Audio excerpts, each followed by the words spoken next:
हे सगळं बघत असेल तर आता माननीय अरविंदजी सावंत साहेबांनी सांगितलं की महाराष्ट्रात ठिकठिकाणी आंदोलनं चालू आहेत। बाकी वर्धापन दिन संघटना या विषयावर आपले नेते मान्य उद्धवजी ठाकरे साहेब बोलतील। मी त्या विषयात न जाता 59वा वर्धापन दिन आपण साजरा करत असताना निश्चित मागच्या काळात ज्या घटना घडल्या, काही लोक रोज जातात काही येतात, परंतु आपली संघटना ज्या पद्धतीनं काम करते किंवा आपलं काम चालू आहे,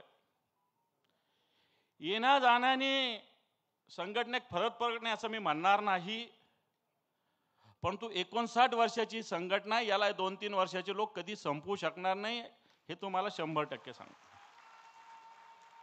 परंतु हे सांगत असताना आपल्यामध्ये आत्मविश्वास सगळ्यात महत्त्वाचा आहे, जनतेमध्ये जाणं सगळ्यात महत्त्वाचं आहे। आणि जनतेत जाणारे आज कोण असेल तर ती फक्त या महाराष्ट्रात उद्धवजी ठाकरे साहेबांच्या नेतृत्वाखालची शिवसेना आहे, लक्षात ठेवा। बाकीचे लोक कागदावर काही गोष्टी करत असतील, सांगत असतील की हा आमच्याकडे आला, कुत्त्याबरोबरचा आमच्याकडे आला असे सांगत असतील। हा कुत्ता ज्याच्याबरोबर जात होता त्याचा जो आपल्याकडे होता तेव्हा आपल्याला नाव ठेवलं जायचे, आणि आता कुत्त्याबरोबरचा माणूस दुसऱ्याकडे गेला तर बदल झाला। मला वाटतं हे कुत्रे असे कसे चालतात यांना हे कळत नाही। मग अशी स्थिती असताना आम्ही मराठवाड्यामध्ये मागच्या 5 जून ते 12 जून एक आंदोलन घेतलं। त्याच्या आधी संभाजीनगरात जवळपास 35 दिवसाचं रेकॉर्डेड लागोपाठ 35 दिवसाचं आंदोलन एक शिवसेनेनं केलं होतं। त्याला माननीय आदित्यजी ठाकरे साहेब आले होते, आणि त्यानंतर संपूर्ण मराठवाडा व्यापी आंदोलन आम्ही 5 जून ते 12 जून असं 8 दिवसाचं आंदोलन केलं। आणि या आंदोलनाला नाव दिलं होतं क्या हुआ तेरा वादा। एका युवा सेनेच्या कार्यकर्त्यांनी त्याला दुसरं नाव दिलं, तुम तो धोखेबाज हो वादा करके, काहीतरी एक दुसरंच नाव दिलं। पण तो क्या हुआ तेरा वादा हा आंदोलनाचं नाव आम्ही दिलं, टॅगलाईन दिली, आणि संपूर्णपणे शेतकऱ्यांचं आंदोलन संपूर्ण मराठवाड्यातले 8 जिल्हे 72 तालुक्यात आणि जवळपास 6000 गावापैकी साहेब आम्हाला त्याचा अभिमान आहे की आम्ही जवळपास 4100 गावात पोहोचलो। या निमित्तानं 4100 गावात याचं रेकॉर्ड आहे आमच्याकडे।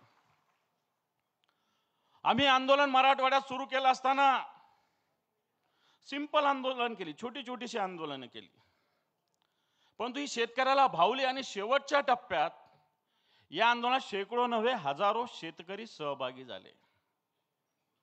साहेब आम्ही क्या हुआ तेरा वादा याच्यासाठी म्हटलं होतं की हे जे सरकार आलेलं आहे आत्ताचं, या सरकारने विधानसभेच्या निवडणुकीमध्ये एक संकल्प पत्र काढलं होतं, विशेषतः भारतीय जनता पार्टीने, आणि महायुतीनं मिळून एक 25 कलमी टॉप कार्यक्रम काढला होता। या 25 कलमातले फक्त 10 शेतकऱ्यांचे कलम घेऊन आम्ही हे आंदोलन उभा केलं आणि सरकारला विचारलं की हे जे 10 कलम हे तुम्ही कधी पूर्ण करणार, तुम्ही केलेले वायदे कधी पूर्ण करणार। मग शेतकऱ्याची कर्जमाफी असेल, शेतकऱ्याचा जीएसटी परत देण्याचा मुद्दा असेल, पीक विम्याचा मुद्दा असेल, हमी भावाचा मुद्दा असेल, शेतकऱ्यांना मिळणारी वीज असेल, हे छोटे छोटे मुद्दे नव्हे तर हे महत्त्वाचे मुद्दे आहे। हे आम्ही घेऊन आंदोलन केलं, आणि आंदोलन उगाच केलं नाही, कारण उद्धवजींचं सरकार 2019ला आलं होतं। त्यावेळेच्या प्रचारात माननीय उद्धवजी ठाकरे साहेबांनी शेतकऱ्याला कर्जमुक्तीचं आश्वासन दिलं होतं। उद्धवजी ठाकरे साहेब आश्वासन देत नाही तर वचन देतात, आणि सरकार आल्यानंतर पहिल्याच कॅबिनेटमध्ये 2 लाखाची कर्जमाफी फक्त एका थंबवर केली होती। फक्त एक अंगठा शेतकऱ्याला द्यावा लागला होता, आणि 2 लाखाची कर्जमाफी माननीय उद्धवजींच्या सरकारने केली होती। आणि मग जनतेला शेतकऱ्यांना वाटलं असेल की यावेळेस सुद्धा कर्जमाफी होईल, परंतु आपण ऐकलं असेल की ज्या पद्धतीनं अजितदादा पवार म्हटले की 31 मार्चच्या आत कर्ज फेडा, आणि म्हणे कर्ज माफीचं आश्वासन सरकार विसरलं. आम्ही या आंदोलनाच्या पहिल्या दिवशी तहसीलला निवेदन द्यायचं ठरलं होतं. 72 पैकी 68 तालुक्यात आम्ही निवेदन दिलं. दुसरे 2 दिवस आम्ही सत्ताधारी पक्षाचे आमदार असतील, खासदार असतील, मंत्री असेल यांच्या दारात जायचं ठरवलं होतं. व्यक्तिगतरित्या नाही, त्यांनी जिथं सांगाल तिथं कार्यालय असेल त्यांचं, तिथं घर असेल तिथे. तर मराठवाड्यातले सगळे शिवसेनेचे पदाधिकारी, तिथला आमदार असेल सत्ताधारी पक्षाचा, खासदार असेल, मंत्री असेल, यांच्या घरी जाऊन आम्ही निवेदन दिलं. हे दुसरं आंदोलन. आणि त्याच्यानंतर जसं तालुका जिल्हा स्तरावरचे लोक असं मंत्री किंवा आमदाराच्या घरी जात होते, मराठवाड्यात असलेल्या 6-6.5 हजार गावापैकी जवळपास 4200-4300 गावामध्ये प्रत्येक ग्रामसभेमध्ये, प्रत्येक ग्रामपंचायतीमध्ये शिवसैनिकांनी 4190 गावामध्ये निवेदन दिलं. खऱ्या अर्थानं संघटनेचं हा आंदोलन असताना आपली संघटना कुठपर्यंत पोहोचते हा पण सगळ्यात महत्वाचा मुद्दा असतो. आणि आम्ही या 72 तालुक्यातल्या जवळपास 4000 वर गावामध्ये शिवसेनेच्या शाखेनं प्रत्येक ठिकाणी पत्र दिलं. नंतर आम्ही तिसऱ्या टप्प्यामध्ये प्रत्येक तालुक्यात फक्त 15 ग्रामसभा, गावसभा, गाव बैठका घ्यायचं आम्ही ठरवलं होतं. फक्त 15. 1080 गाव बैठका मराठवाड्यात 3 दिवसामध्ये आम्ही घेतल्या साहेब. 3 दिवसात 1080 गाव बैठका घेतल्या. 1080, छोट्या असतील मोठ्या असतील, 25 लोक असतील, नाही तर 50 लोक असतील, नाही तर 500 लोक असतील. त्याला लाज बाळगायची गरज नाही. जेवढे लोक असतील तिथे, सकाळी गेलं गावात तर जास्त लोक भेटतात, संध्याकाळी जास्त लोक भेटतात, दुपारी कमी भेटतात.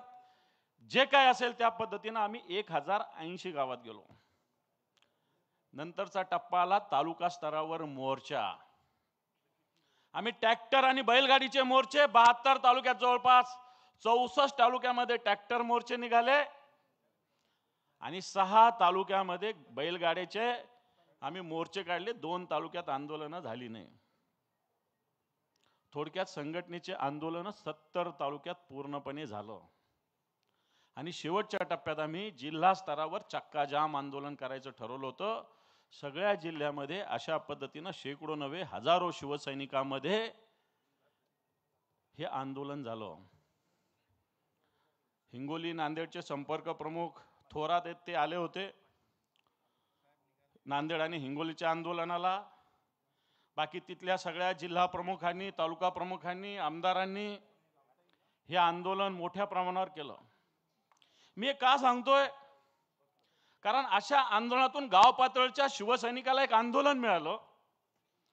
आंदोलन मिळत असता ज्याचा चेहरा हिरमुसलेला होता तो प्रसन्न झाला.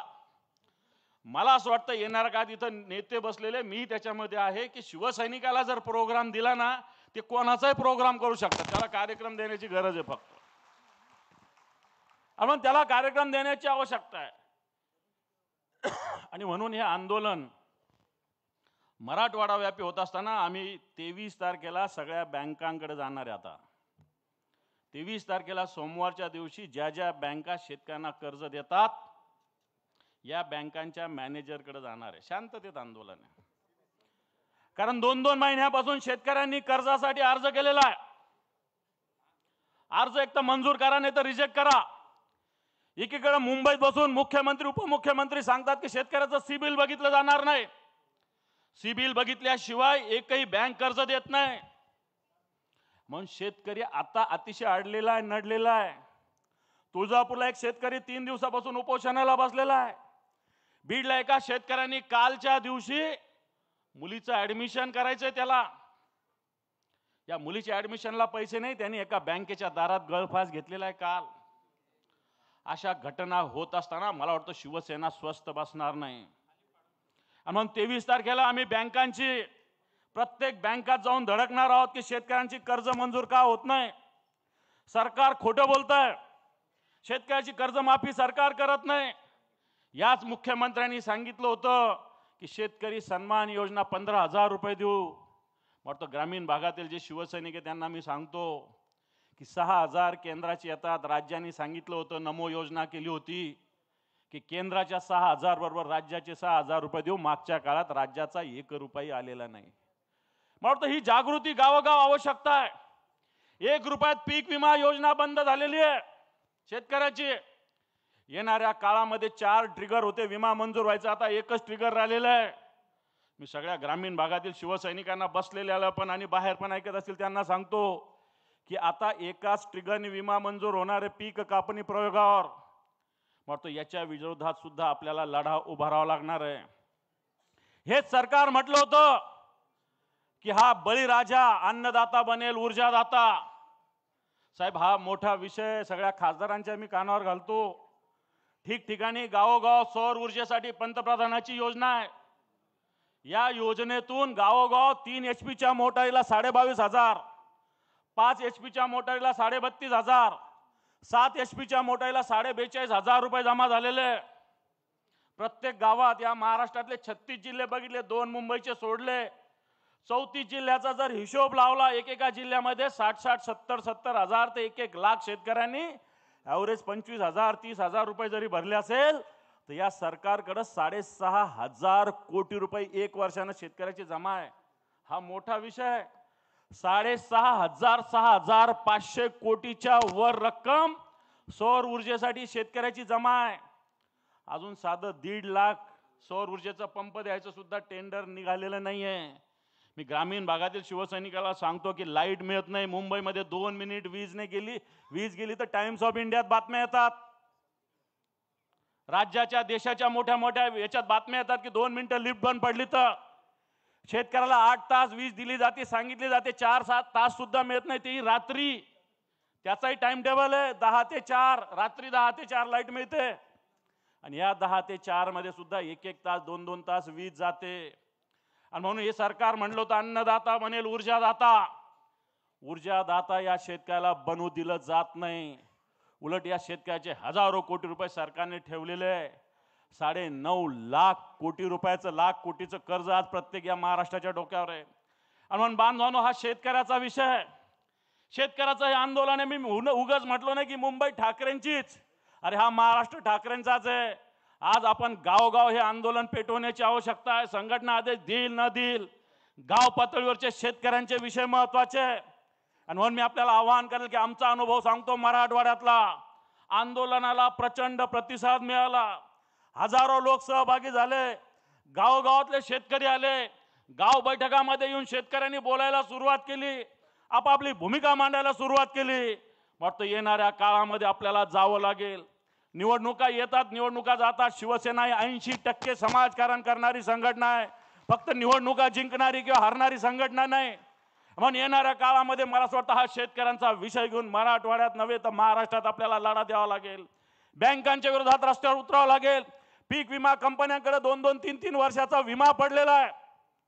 शेतकऱ्यांना 72 तासात पंचनामा करा सांगतात, पण विमा मंजूर होऊन 2-2 वर्षानं विमा अजून मिळत नाही, अशा प्रकारची स्थिती आहे. या राज्यातला अजून 410 कोटी रुपये विमा शेतकऱ्यांचा विमा कंपन्यांकडे 2 वर्षाचा. सरकारने NDRFचे निकष आधी लावले होते, ते आता बदललेले आहे. आज 2 हेक्टरला 2 हेक्टरच्या ऐवजी 3 हेक्टरला मदत द्यायचं सरकारने डिक्लेअर केलं होतं. जी NDRFचे निकष त्याच्यापेक्षा 1.5 पटीनं देण्याचा निकष दिला होता, हा सरकारने रद्द केला 15 दिवसापूर्वीच्या कॅबिनेटमध्ये. सरकार रोज वेगवेगळ्या पद्धतीनं मुद्रांक शुल्क माफ, कोणाकोणाचं माफ, अदानीचं माफ, बिल्डरांचं माफ, आणि शेतकऱ्याच्या कर्जमाफीला सरकारकडे पैसे नाही. आणि म्हणून मला असं वाटतं हा कर्जमुक्तीचा लढा आपल्याला उभा राहावा लागणार आहे. हा शेतकऱ्यांचा मुद्दा आपल्याला लढा उभा राहावा लागणार आहे. पीक विम्याचा लढा आपल्याला उभा राहावा लागणार आहे. शेतकऱ्यांच्या हिताच्या दृष्टीनं खतामध्ये शेतकऱ्यांची फसवणूक होते. बी बियाण्यामध्ये खताच्या सगळ्यात जास्त कंपन्या तर गुजरातच्या आहे.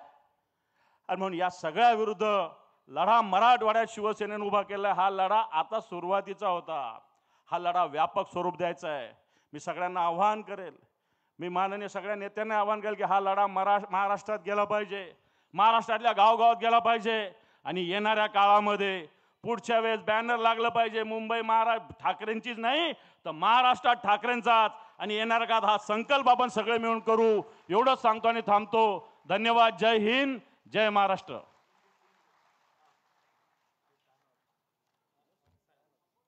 धन्यवाद.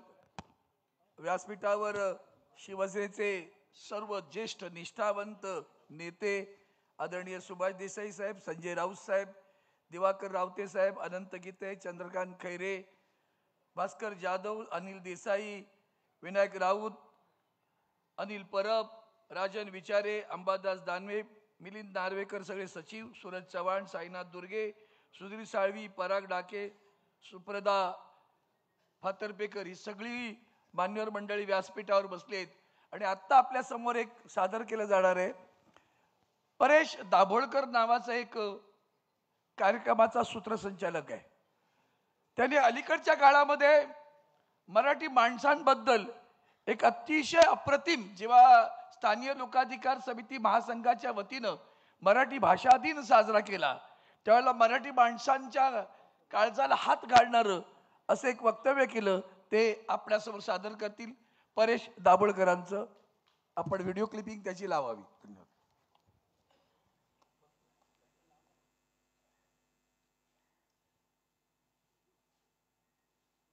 मला थोडीशी विस्तृत ओळख.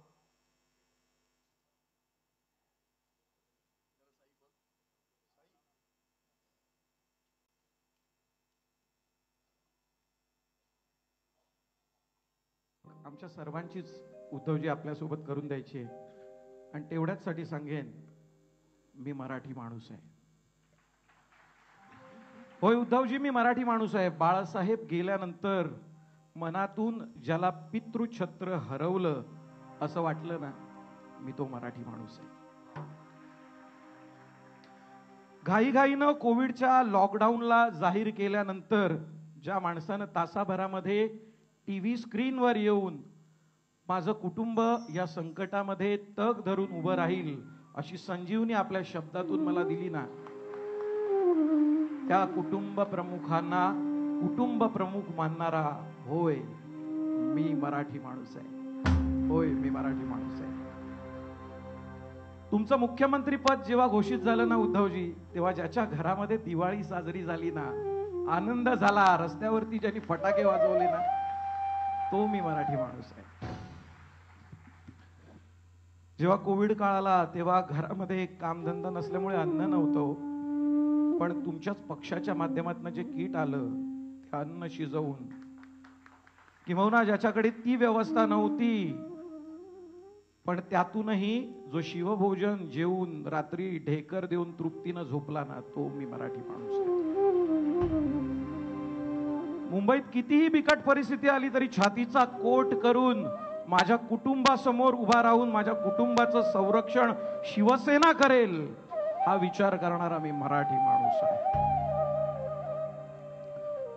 रुग्णालयात जायची वेळ आली ना तर पहिली ॲम्ब्युलन्स बोलावून घेऊन येणारा, रक्ताची गरज भासली तर स्वतःचं रक्त देणारा, आणि अशा वेळेला जेव्हा कुणीतरी जातं आणि अव्वाच्या सव्वा बिल आलं असतं ना, तेव्हा त्या हॉस्पिटलच्या ॲडमिनिस्ट्रेशनची कॉलर धरणारा जो शिवसैनिक आहे ना, त्याच्या प्रेमात असलेला मी मराठी माणूस आहे. आदित्य साहेबांच्या संकल्पनेतून महापालिकेमध्ये शाळातून शिकणाऱ्या विद्यार्थ्याचा मी पालक आहे. होय मी मराठी माणूस आहे. आमच्या मुलांच्या शाळा कॉलेजासाठी सातत्यानं झगडणारे, त्यांच्या ॲडमिशनसाठी नेहमीच राबत असणारे, जेव्हा शालेय वर्ष सुरू होतं तेव्हा वह्या वाटणारे, लोकांना पावसाळ्याआधी छत्री देणारे आणि शालांत परीक्षा झाल्यावरती गुणगौरव समारंभ आयोजित करणाऱ्या प्रत्येक आमदार, खासदार, शाखा प्रमुखाचा आभारी असलेला, होय मी मराठी माणूस आहे. मुंबई महापालिकेमध्ये जमा केलेल्या ठेवी कुणी केल्या आणि सागरी महामार्गाचं श्रेय कुणी जरी घेतलं तरी त्यामागे तुमचा खंबीर हात होता याची जाण असलेला, होय मी मराठी माणूस आहे. ज्याला नेहमीच आत्महत्येनंतर झाडाला टांगलं गेलेलं दाखवलं गेलं ना, त्याला संपूर्ण कर्ज माफी देऊन त्याच्या चेहऱ्यावरती तुम्ही आनंद आणलात, तो आनंदानं हसलेला महाराष्ट्राचा शेतकरी, होय मी मराठी माणूस आहे. तुमचं मुख्यमंत्री पद हिरावल्यानंतर तुम्ही आणि वहिनी अगदी हसऱ्या चेहऱ्यानं वर्षावरना घरी निघालात. पण तरी सुद्धा तुम्हाला बघून टीव्ही स्क्रीन समोर डोळे डबडबून जो रडला ना, मी तो मराठी माणूस आहे. कोविडच्या राक्षसानं जेव्हा श्वास गुदमरवला होता ना, तेव्हा कोणतीही जातीभेद प्रांतभेद न करता प्रत्येकाला हक्काचा ऑक्सिजन देऊन त्या माणसामध्ये प्राण फुंकणाऱ्या माझ्या ह्या उद्धवजींचा मी चाहता. होय, मी मराठी माणूस आहे. आणि येत्या काळामध्ये कुणीही मातब्बर आला, कोणतीही महाशक्ती जरी आली, तरी या मुंबईचा महापौर हा मराठी झाला पाहिजे. उत्तुंग भरारी हा विचार करणारा मी मराठी माणूस आहे. मी मराठी माणूस आहे.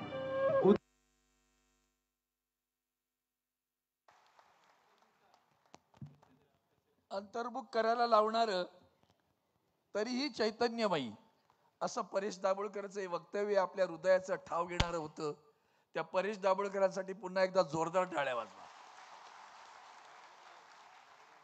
यानंतर मी विनंती करतो शिवसेना नेते सन्माननीय कोकणातला आवाज म्हणजे कोण, भास्कर जाधव.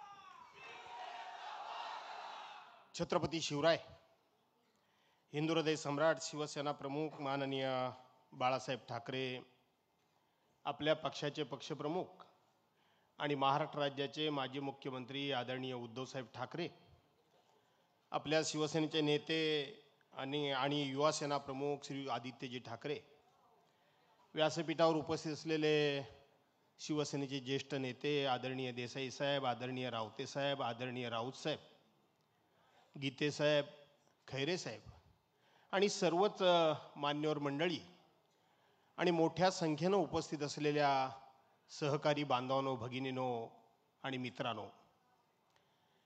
आपल्या पक्षाचा हा 59वा वर्धापन दिन आहे आणि त्यानिमित्तानं आपण सगळे लोक माझ्यासह आज आदरणीय उद्धव साहेब आपल्याला नेमकं कोणतं मार्गदर्शन करणार, आपल्याला काय आदेश देणार, याच्याकडे माझंच नाही तर उभ्या देशाचं लक्ष लागून राहिलेलं आहे.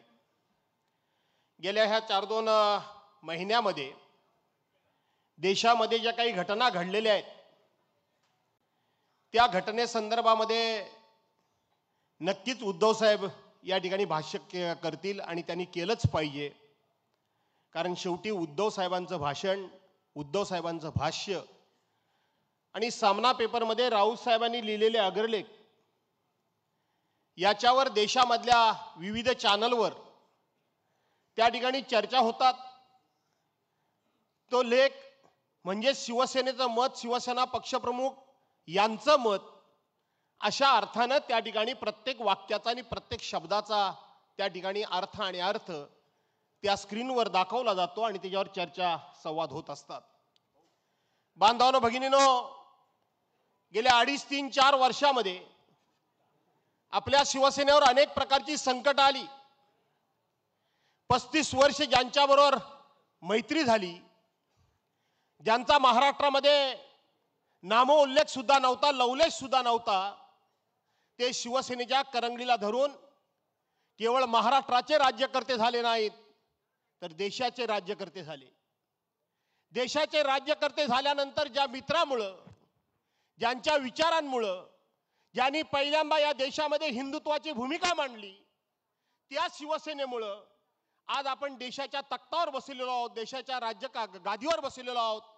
याचं भान न ठेवता कैलासवासी हिंदू हृदय सम्राट, शिवसेना प्रमुख माननीय बाळासाहेब ठाकरे यांच्या निधनानंतर हीच खऱ्या अर्थानं शिवसेना संपवण्याची वेळ आहे, अशा प्रकारचा दुष्ट हेतू मित्रांनी म्हणजेच भारतीय जनता पार्टीने ठेवला. आणि त्या भारतीय जनता पार्टीला असं वाटलं की हीच खऱ्या अर्थानं शिवसेना संपवण्याची वेळ आहे. आणि त्या वेळेला कुठलंही कारण नसताना 2014 साली भारतीय जनता पार्टीने शिवसेनेबरोबरची युती तोडली. युती तोडल्यानंतर अख्ख्या देशातली त्यांची जेवढी जेवढी राज्य होती तेवढी तेवढी राज्य त्यांनी या ठिकाणी महाराष्ट्रामध्ये उद्धव साहेबांच्या पक्षाच्या विरोधात निवडणुकीला उतरवली. अचानकपणे विश्वासघात केला. एकाएकी निवडणूक लढण्याकरता म्हणून योद्धा म्हणून उद्धव साहेब त्या ठिकाणी मैदानामध्ये उतरले आणि आपल्या सर्वांची छाती गर्वानं फुलून येईल एकट्याच्या बळावर उद्धव साहेबांनी त्यावेळेला 63 आमदार निवडून आणले हे आपल्या सर्वांना ज्ञात आहे. त्यानंतर युती करण्याकरता म्हणून मातोश्रीवर खेपा घालणारे अमित शहा आज देशाचे गृहमंत्री आहेत. त्या ठिकाणी काय चर्चा झाली नाही याचा उल्लेख स्वतः देवेंद्र फडणवीस आजचे मुख्यमंत्री आहेत त्यांनी आपल्या मुलाखतीमध्ये केला. नंतर ते 2019 साली बदलले. पहिल्यांदा आज ते आपल्यावर आरोप करताना सांगतात तुम्ही हिंदुत्व सोडलं, तुम्ही काँग्रेस बरोबर गेला. पण ते 80 तासाचं सरकार आठवा सर्वांनी, आपण देखील होला हो म्हणतो. आणि त्यावेळेला पहिल्यांदा अजित पवारांबरोबर युती करून आघाडी करून जर महाराष्ट्राचे मुख्यमंत्री पहिल्यांदा कोणी जर केलं असेल आणि शिवसेनेच्या पाठीमध्ये खंजीर खुपसण्याचं काम जर कोणी केलं असेल तर ते भारतीय जनता पार्टीने केलं, देवेंद्र फडणवीसांनी केलं. पहिल्यांदा देवेंद्र फडणवीसांनी केलं. हेतू पुरस्कार आपलं पाप लपवून ठेवायचं आणि उद्धव साहेबांच्यावर आरोप करायचा आणि मग त्यांना धडा शिकवण्याकरता म्हणून त्यांचं 80 तासामध्ये सरकार पाडण्यात आलं. त्यानंतर उद्धव साहेबांच्या कारकिर्दीमध्येच कोरोनासारखं संकट आलं. कोरोनाच्या संकटातून कुठेतरी बाहेर पडतो महाराष्ट्र. त्यावेळेला उद्धव साहेबांच्यावर एक खूप खूप मोठी शस्त्रक्रिया करण्यात आली. गेले 2.5-3 वर्ष तुम्ही बघा चारी बाजूने उद्धव साहेबांची शिवसेना संपवण्याचं काम सातत्याने केलं जात आहे. उद्धव साहेबांच्या शिलेदारांच्यावर कोणावर ईडी, कोणावर सीबीआय, कोणावर SIT, कोणावर इन्कम टॅक्स, कोणावर पोलिस चौकशी, अशा प्रकारच्या चौकशा लावून त्या ठिकाणी प्रत्येकाला नामोहरम करण्याचं काम हे सातत्याने गेले 2.5-3 वर्ष होतंय. काही लोक त्या ठिकाणी घाबरले आणि ते त्यांच्या जाऊन गोटामध्ये सामील झाले. पण आज इथं व्यासपीठावर राऊत साहेबांसारखा एक योद्धा समोर बसलेला आहे. त्यांनी परवाच्या दिवशी एक पुस्तक लिहिलं, नरकातला स्वर्गातला नरक, नरकातला स्वर्ग अशा पद्धतीचं त्याने एक पुस्तक लिहिलं. मी आपल्याला कळकळीनं विनंती करणार आहे की आपण शिवसैनिकांनी ते प्रत्येकानं पुस्तक वाचलं पाहिजे आणि ते पुस्तक वाचल्यानंतर एक योद्धा सुद्धा त्यांना कसा भारी पडू शकतो त्याचं उत्तम उदाहरण म्हणजे ते पुस्तक आहे. दुसरं पुस्तक अनिल देशमुख माजी गृहमंत्री ज्यांच्यावर 100 कोटीचा आरोप केला गेला, त्यांनी सुद्धा त्या ठिकाणी diary of the home minister म्हणून एक पुस्तक लिहिलं. तेही पुस्तक आपण वाचलं पाहिजे. आणि 4 दिवसापूर्वी तुळशीदास भोईटेने लिहिलेलं पुस्तक त्याही प्रकाशन सोहळ्याला मला बोलवलं होतं. त्यांनी लिहिलं भाजपा जिंकली, उद्गार चिन्ह आहे. आणि त्यानंतर भाजपा कशी जिंकली म्हणून प्रश्न चिन्ह आहे. एका वेळेला 6 महिन्यामध्ये जी 3 पुस्तकं प्रसिद्ध झाली, ही पुस्तकं आपण शिवसैनिकांनी वाचली पाहिजे. आजचा लढा हा रस्त्यावरचा लढा जरूर आहे, परंतु आजची लढाई आहे ती सोशल मीडियाची आहे.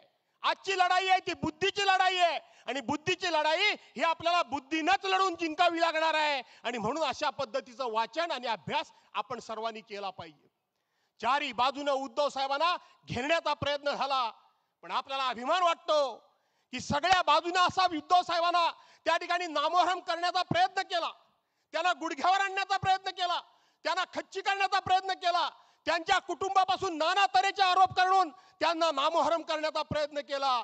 पण आपल्या सर्वांना अभिमान वाटेल की या सगळ्या प्रकारामध्ये सगळे प्रकार केले, सगळ्या प्रकार अवलंबले, सगळ्या प्रकारची सगळी जेवढी शस्त्र अस्त्र असत ती वापरली. पण आपल्या सर्वांना अभिमान वाटेल की एक दिवस सुद्धा उद्धव साहेबांनी यांच्या समोर गुडघे तर टेकले नाहीत, पण साधा चेहरा सुद्धा त्या ठिकाणी पाडला नाही, चेहरा सुद्धा पाडला नाही. अनेक प्रकारच्या चौकशा, अनेक जण त्या ठिकाणी जे आपल्या पक्षामध्ये गेल्यानंतर स्वच्छ होतात, शुद्ध होतात, याची स्वतः उद्धव साहेब या ठिकाणी आलेले आहेत. आणि म्हणून आजच्या आपण सर्वांनी टाळ्याच्या गजरामध्ये स्वागत करावं. हिंदू सम्राट शिवसेना प्रमुख मान्य बाळासाहेब ठाकरे यांचा. अरे आवाज कुणाचा? शंखनाद होऊ दे, रणदुंदुभी वाजू दे, नाद घोष गरजू दे विशाल. दुष्ट शक्ती जाळण्या, मार्ग स्पष्ट दावण्या, भेटू दे शिवसेनेची शिवसेनेची मशाल शिवाजी महाराजांच्या प्रतिमेला त्यांनी पुष्पहार अर्पण करून अभिवादन करावं. यानंतर मी विनंती करतो आदरणीय सुभाष देसाई साहेबांना भारत मातेचं पूजन त्यांनी करावं. त्यानंतर सन्मान भारतरत्न डॉक्टर बाबासाहेब आंबेडकरांना संजय राऊत साहेबांनी अभिवादन करावं. माननीय प्रबोधनकार ठाकरे यांच्या प्रतिमेस दिवाकर रावते यांनी अभिवादन करावं. वंदनीय शिवसेना प्रमुखांच्या प्रतिमेस माननीय चंद्रकांतजी खैरे यांनी पुष्पहार अर्पण करावा आणि बाळासाहेबांच्या प्रतिमेस अनंत गीते यांनी त्यांना पुष्पहार अर्पण करून आपलं अभिवादन करावं.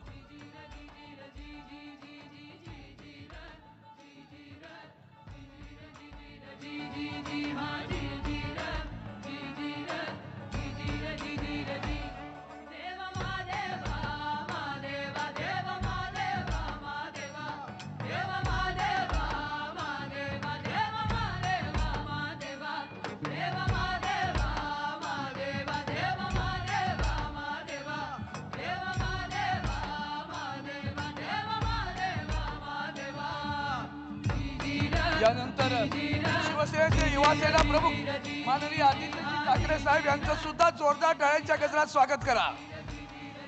आदित्यजी ठाकरे आगे बढ़ो. आपण स्थानापन्न व्हावं.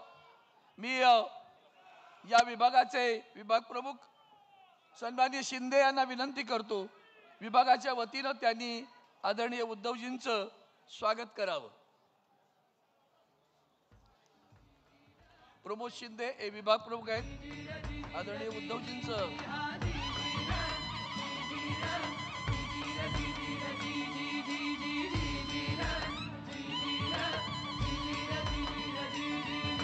युवासेना आणि शिवसेना सायन कोळीवाडा विधानसभेच्या वतीनं आदरणीय उद्धवजींना आणि आदित्यजींना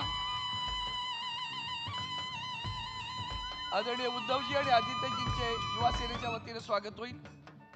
त्यानंतर श्रीमती पद्मावती शिंदे मॅडम आमच्या विभाग संघटक आहेत त्यांनी आदरणीय रश्मीताई वहिनींचं स्वागत करावं आणि परंपरेनुसार युवासेना विधानसभा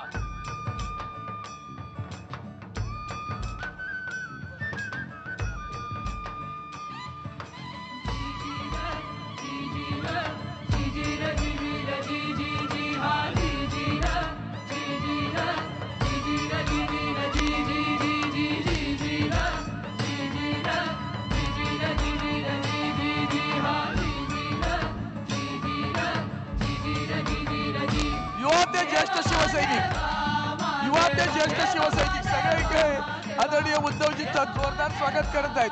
जोरदार टाळ्या होऊ द्या. पद्मावती शिंदे मॅडम आपण बहिणींचं स्वागत करावं. यानंतर परंपरेनुसार भारतीय कामगार सेनेच्या वतीनं आमदार सचिन अहिर आणि दिलीप जाधव हे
यानंतर या ज्वलंत जागृत अशा निष्ठावंत शिवसैनिकांना अभिप्रेत आहे. तुम्हाला कल्पना यानंतर कोण बोलणार. आजचा सामनाचा अग्रलेख सगळ्यांनी वाचला का? निश्चित वाचला ना? माग पेटली की नाही?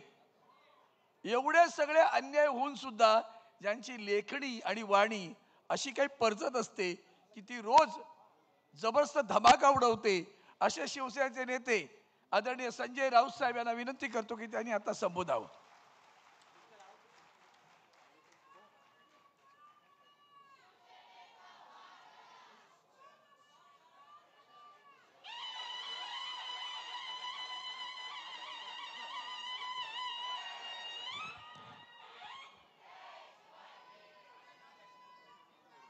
हिंदू हृदय सम्राट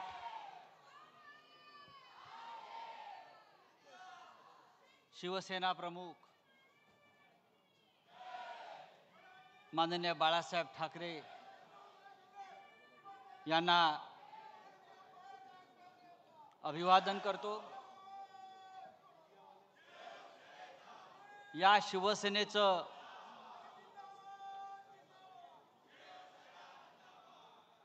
रोपटं नव्हे त्यांनी झाडच लावलं होतं आणि त्या शिवसेनेला 59 वर्ष आज होत आहेत. देशाच्या राजकारणातला हा एक चमत्कार आहे.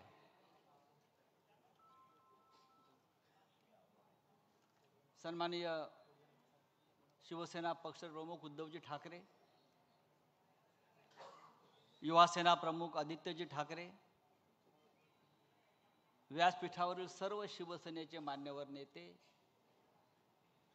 आणि या सभागृहात उपस्थित असलेले महाराष्ट्राच्या कानाकोपऱ्यातून आलेले सर्व शिवसेनेचे जिल्हा प्रमुख, संपर्क प्रमुख, तालुका प्रमुख, शाखा प्रमुख, आज कोणताही मनोरंजनाचा कार्यक्रम नाही, फक्त विचार देण्याचा कार्यक्रम आहे. मनोरंजनाचा कार्यक्रम ठेवण्याचं फार कारण दिसत नाही, कारण आपलं मनोरंजन करण्याची जबाबदारी या सरकारनं घेतलेली आहे. रोज काहीतरी एक वेगळा कार्यक्रम, ज्याला आपण शो म्हणतो. आज हॉरर शो झाला. आज पाहिलं तर एकदम हॉरर शो, थरारक सिनेमा.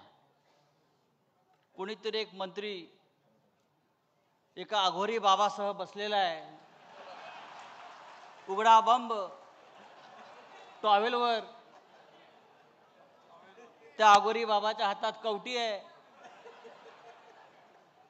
आणि बहुतेक त्याच्या खुर्चीखाली रेड्याचं शिंग असावं असं मला वाटलं.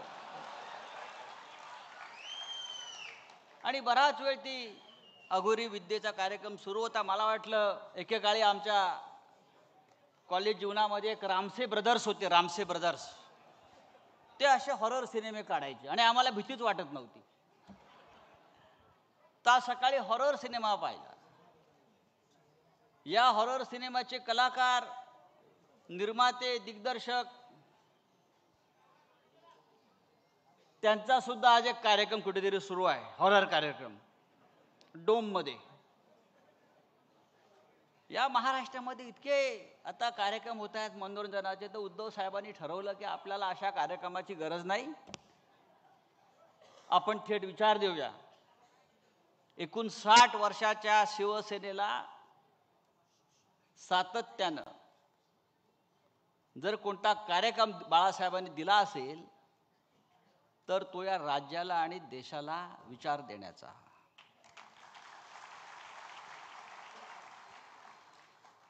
मगाशी अंबादास दानवे या राज्याचे विरोधी पक्षनेते यांनी मराठवाड्यामध्ये त्यांनी जो कार्यक्रम केला आंदोलनाचा, शेकडो गावात, असंख्य तालुक्यात, गाव पातळीवर, क्या हुआ तेरा वादा, क्या हुआ ओ कसम ओ इरादा. खरं म्हणजे ह्या सिनेमाचं नाव फार इंटरेस्टिंग आहे शिवसैनिकांसाठी. इथून जाताना तो मंत्र म्हणून घेऊन गेला पाहिजे. त्या सिनेमाचं नाव आहे हम किसी से कम नहीं. इथे समोर बसलेले शेकडो शिवसैनिक त्यांनी आपल्या मनाशी एक आत्मविश्वास, एक निर्धार आणि एक जिद्द पक्की ठेवली पाहिजे कि हम किसी से कम नहीं, शिवसेना किसी से कम नहीं. हिंदुहृदय सम्राट बाळासाहेब ठाकरे यांनी या शिवसेनेची स्थापना केलेली आहे. आज मुंबईत मगाशी आपण म्हणालात ते इकडे तिकडे होर्डिंग लागलेले आहेत. ज्यांचा जन्म 2 वर्षापूर्वी झाला, आपण बरोबर म्हणालात अंबादासजी, त्यांनाही वाटतं आपण 59 वर्षाचे झालो. आता या मुंबईमध्ये त्यांच्या पक्षाचा स्थापना सोहळा करणं हा मराठी माणसाचा अपमान आहे. त्यांचा स्थापना सोहळा सुरतला व्हायला पाहिजे.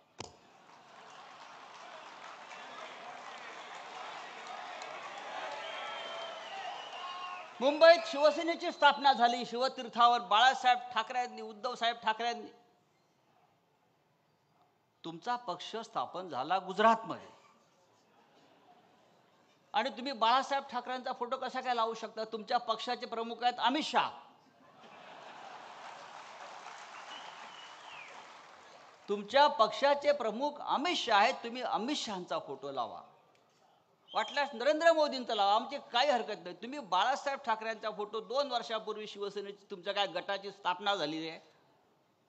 तुमचा या पुढला कार्यक्रम मी त्यांना विनंती करतो किंवा देवेंद्रजींना विनंती करतो, तुम्ही भारतीय जनता पक्षानं त्यांचा पुढल्या कार्यक्रमाची स्पॉन्सरशिप करावी. सरदार वल्लभभाई पटेल खूप मोठे आहेत, त्याचं नरेंद्र मोदी स्टेडियम नाव केलं आहे आता, पण ते इथे करतात कार्यक्रम. पण या सभागृहामध्ये हजारो शिवसैनिक पदाधिकारी जमलेले आहेत. शिवसेना 59 वर्षाची झाली हा या देशातल्या राजकारणातला चमत्कारच आहे. माननीय बाळासाहेब ठाकरेंनी तेव्हा सांगितलं होतं, या देशामध्ये फक्त 2च सेना राहतील, एक भारतीय सेना आणि दुसरी शिवसेना. बाकी सगळ्या गुंडांच्या टोळ्या.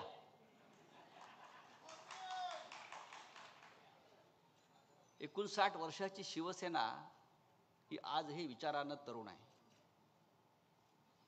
डोंगर कधी म्हातारा होत नाही आणि तुफानाचं वय मोजायचं नसतं आणि वाघ कधी शरण जात नाही आणि वाघ कधी गवती खात नाही. आता हे जे स्वतःला वाघ समजणारे जे लोक आहेत ते अमित शहाचं गवत खात आहेत, मोदींचं गवत खात आहेत.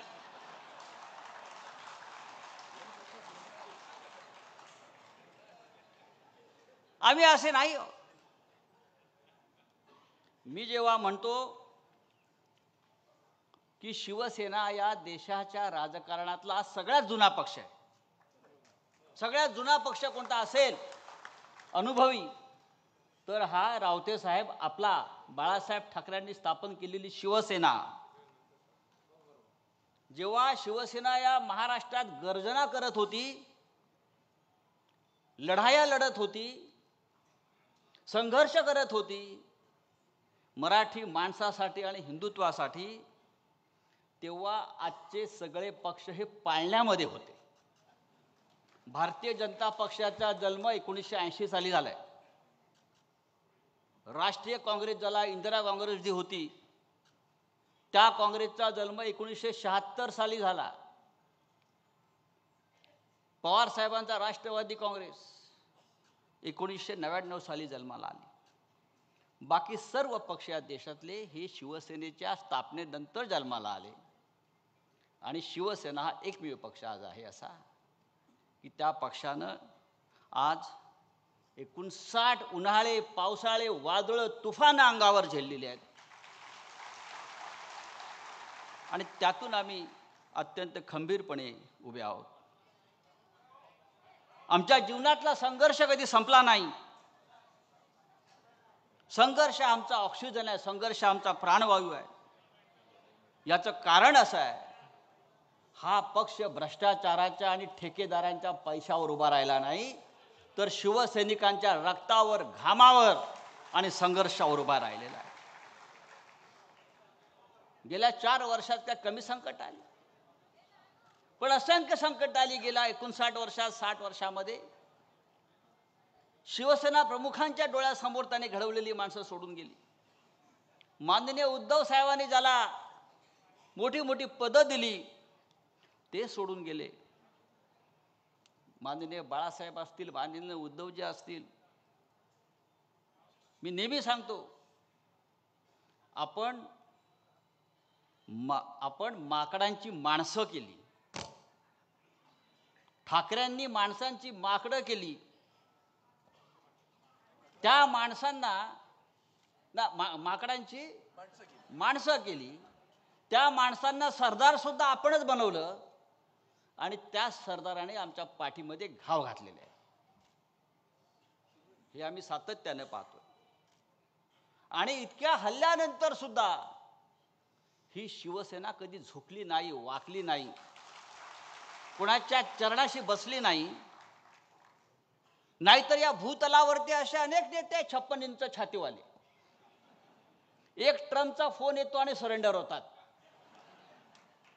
आमच्यावर सुद्धा, माननीय उद्धव साहेबांवर सुद्धा, आमच्या नेत्यांवर सुद्धा असे अनेक फोन, असे अनेक दबाव आमच्याकडे आले, पण आम्ही झुकलो नाही.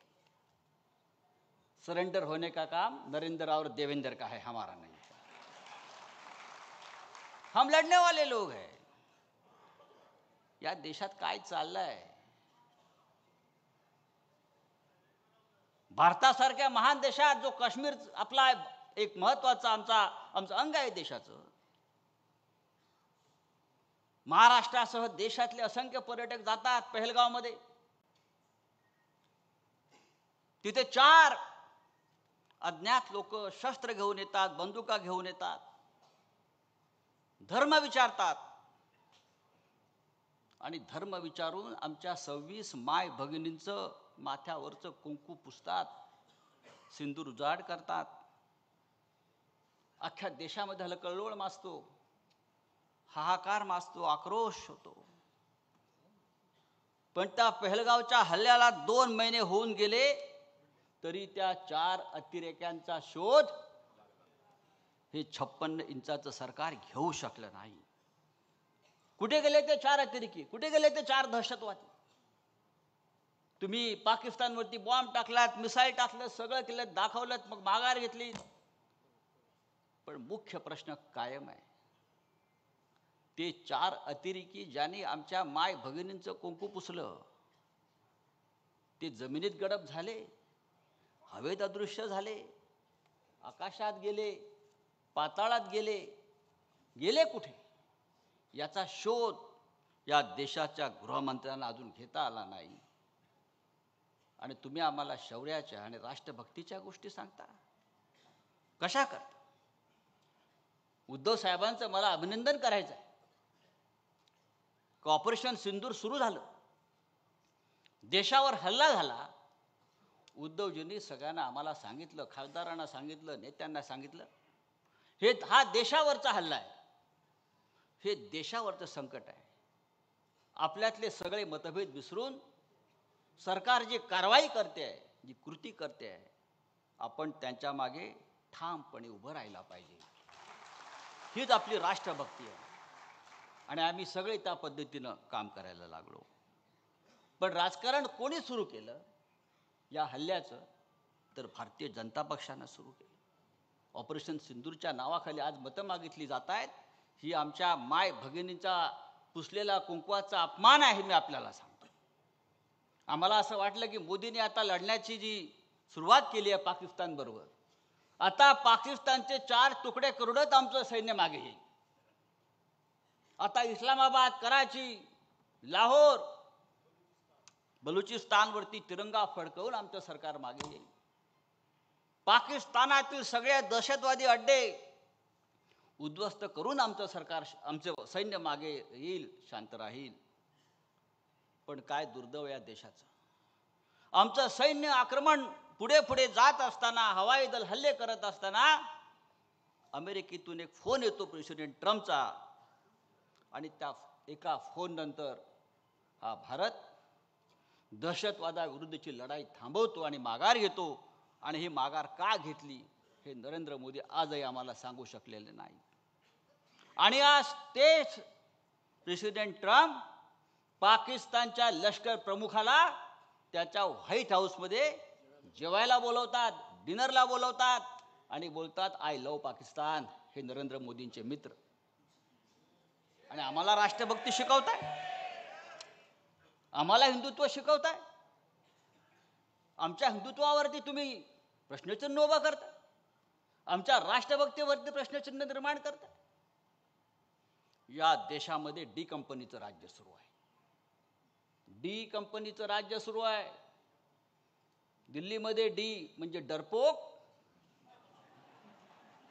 आणि महाराष्ट्रातलं डी म्हणजे डायरेक्ट डी, ज्याला तुम्ही डी डी म्हणता. या डी कंपनीचे, या मुंबईतले, महाराष्ट्रातले अंडरवर्ल्डचे सगळे लोक भारतीय जनता पक्षानं आपल्या सरकारमध्ये घेतले आहेत. त्याच्यामुळे हे सरकार डी कंपनी चालवते आहे. आणि मला असं वाटतं प्रत्येक शिवसैनिकानं मतदारांपर्यंत, लोकांपर्यंत हा अत्यंत महत्त्वाचा विषय जो आहे हा आपण घेऊन गेला पाहिजे. शिवसैनिक कधी खचणारा नाही. बाळासाहेब ठाकरेंनी जी आम्हाला प्रेरणा आणि ऊर्जा दिलेली आहे ती अशी कच खाणारी नाही आहे. आम्ही लढणारे लोक आहोत आणि आम्ही लढत राहू. आमचा नेता सन्माननीय उद्धव ठाकरे हा सुद्धा रणमैदानात उभा राहून सगळी आव्हानं झेलत आमच्याबरोबर लढतो हे लक्षात घ्या. जाता जाता मी इतकंच सांगेन, उद्धव साहेब, हे चित्र आपण पाहिलं असेल, हा उत्साह आपण पाहिला असेल. महाराष्ट्रात शिवसेनेचे नेते जिथे जिथे जात आहेत त्या प्रत्येक ठिकाणी शेतकरी, कष्टकरी, कार्यकर्ते हे जमा होत आहेत. कालच्या विधानसभेच्या निकालावर त्यांचा आजही विश्वास नाही आहे, पण तरीही ते लढण्यासाठी उभे आहेत. आपलं नेतृत्व त्यांना हवं आहे आणि संघर्ष करण्याची त्यांची तयारी आहे. शिवसेनेचा पुढला विजयाचा मंत्र कोणता असेल तर लक्षात घ्या, संघर्ष हाच आमच्या विजयाचा मंत्र आहे आणि आम्ही संघर्ष करण्यासाठी तयार केला पाहिजे. हिंदीमध्ये एक प्रसिद्ध कवी आहेत गोपालदास नीरज म्हणून. त्यांच्या फक्त 2 ओळी मी ऐकवतो आणि माझा विषय संपवतो. अत्यंत प्रेरणादायी आहे. जेव्हा जेव्हा माझ्यासारख्या माणसाला असं वाटतं की आता सगळं काही संपत आहे, तेव्हा मी त्या नीरजच्या कवितांचं पुस्तक काढतो आणि त्या 2 ओळी वाचतो. नीरज म्हणतात, है बहुत अंधियारा अब सूरज निकलना चाहिए, है बहुत अंधियारा अब सूरज निकलना चाहिए, जिस तरह से भी हो मौसम बदलना चाहिए. रोज जो चेहरे बदलते हैं लिबासों की तरह, रोज जो चेहरे बदलते हैं लिबासों की तरह, अब जनाजा जोरों से उनका निकलना चाहिए. कळलं कोणाचा जनाजा काढायचा? अब भी कुछ लोगों ने बेची नहीं है अपनी आत्मा, अब भी कुछ लोगों ने बेची नहीं अपनी आत्मा, ये पतन का सिलसिला कुछ और चलना चाहिए. फूल बनकर जो जिया वो यहाँ मसल गया, फूल बनकर जो जिया वो यहाँ मसल गया, जिस्त को फौलाद के साचे में ढलना चाहिए. छिनता हो जब तुम्हारा हक कोई, छिनता हो जब तुम्हारा हक कोई, उस वक्त तो आंख से आंसू नहीं शोला निकलना चाहिए. ही शिवसैनिकांसाठी प्रेरणा आहे. आपण चिडलं पाहिजे, आपण संतापलो पाहिजे. आणि हा संताप आणि चीड अन्यायाविरुद्ध आहे, आमच्यावर झालेल्या अन्यायाविरुद्ध आहे. निवडणूक आयोग ठरवू शकत नाही, अमित शहा ठरवू शकत नाही शिवसेना कोणाची आहे. उद्या आम्ही ठरवू, अमित शहा या देशात राहील की देशाच्या तुरुंगात राहील? जय हिंद, जय महाराष्ट्र. माननीय संजय राऊत साहेब धमाल. पण विद्यमान राजकीय परिस्थितीवरचं त्यांचं भाष्य आपण ऐकल्यानंतर आपण सगळेजण अंतर्मुख व्हालच. मी यानंतर आपल्यासमोर 59वा वर्धापन दिन. इवलेसे रूप लावलीये द्वारी, तिचा वेलू गेला गगनावरी. शिवसेनेचा वटवृक्ष उभा राहिला. पानगळ काही झाली असेल, पण साहेब निष्ठावंतांच्या पारंब्या इथं आणि महाराष्ट्रात कशा बसल्यात पहा, उभ्या कशा आहेत त्या पहा. त्या निष्ठावंतांच्या पारंब्यात ह्या निष्ठावंतांचा कुटुंब सोहळा. आणि आज आपल्यासमोर आत्ता जेव्हा विचार मांडता मांडता पंतप्रधान नरेंद्र मोदींचा आणि अमित शहाचा विचार केला, तेव्हा संजय राऊत म्हणाले तसं तेव्हा सुद्धा मोगलशाही आली, निजामशाही आली, आदिलशाही आली, सगळ्या शाही आल्या. आता सुद्धा वरून दिल्लीतनं शाहीच येते. पण त्या शाहीला एकच निद्राच्या हातडे माणूस उभा आहे, त्याचं नाव आहे उद्धव बाळासाहेब ठाकरे. मी आदरणीय उद्धवजींना विनंती करतो, त्यांना असं वाटतं की हिंदुत्व त्यांना समजलंय, पण हिंदुत्व आणि मराठी पण ज्यांना उमजलंय ते उद्धवजी ठाकरे साहेब यांना विनंती करतो की आपण मार्गदर्शन करावं.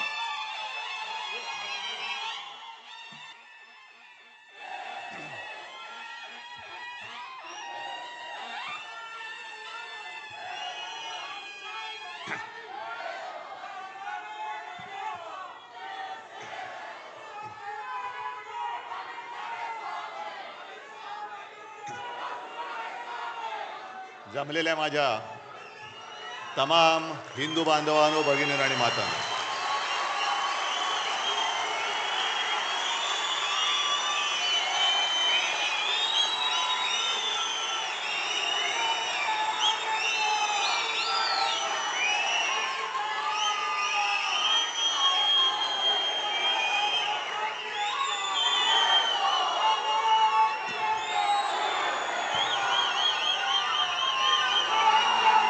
तुमच्याशी काय बोलायचं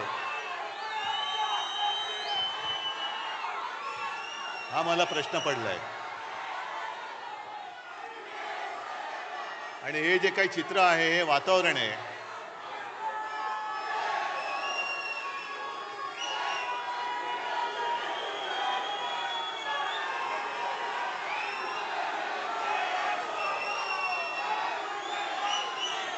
हे वातावरण मला नाही वाटत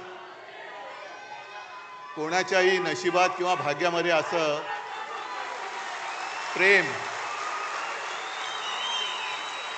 लिहिलं असेल.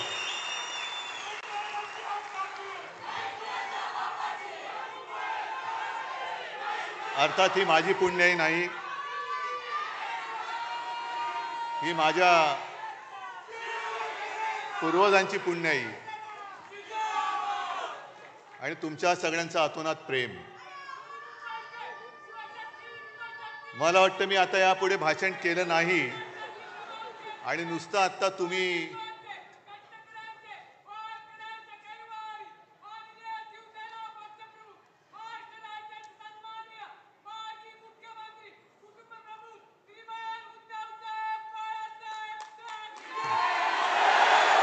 हा जयघोष जरी नुसता टीव्हीवरती आपल्या विरोधकांनी पाहिला तरी त्यांचे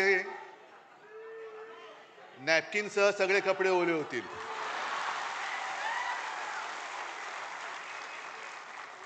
आणि त्यांना एक प्रश्न पडेल की एवढं सगळं केलं, एवढी माणसं फोडली, चिन्ह चोरलं, वडील चोरले, पक्ष फोडला, तरी शिवसेना संपत कशी नाही? हा उद्धव ठाकरे संपत कसा नाही? कारण त्यांना कल्पना नाहीये की शिवसेना प्रमुखांनी रक्त आटवून, विचार पेरून हे एक शिवसेना नावाचं वादळ निर्माण केलेलं आहे. पैसे फेकून जमवलेली माणसं नाहीयेत. विचार अंगामध्ये भिनवून कट्टर हिंदुत्वनिष्ठ महाराष्ट्र धर्म पाळणारे हे शिवसैनिक आहेत.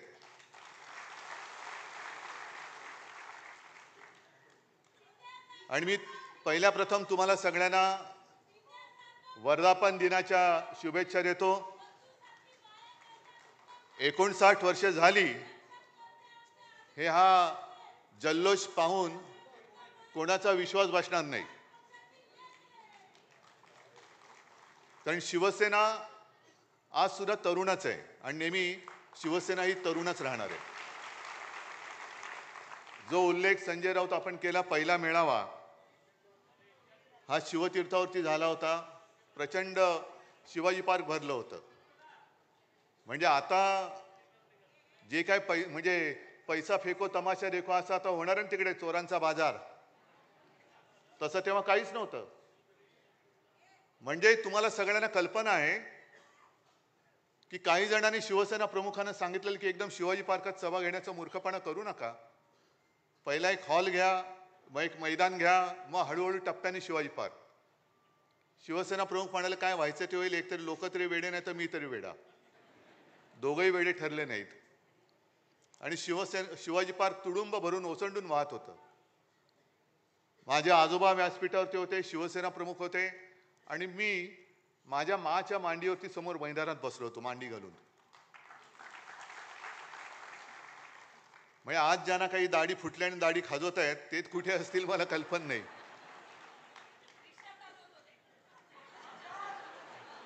जाऊ दे. आज सगळीकडे बॅनर लागलेत, पोस्टर लागलेत, शिवसेना प्रमुखांचे फोटो आहेत.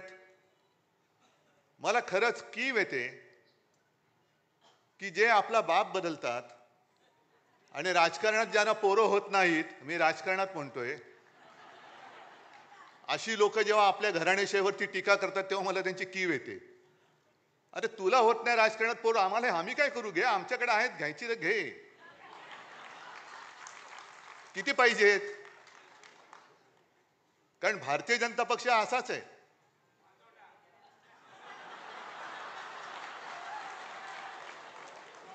नाही, तुम्ही जो शब्द वापरला शिवसेना प्रमुखाने आणखीन वापरला असता पुढचा, पण ते सत्य आहे.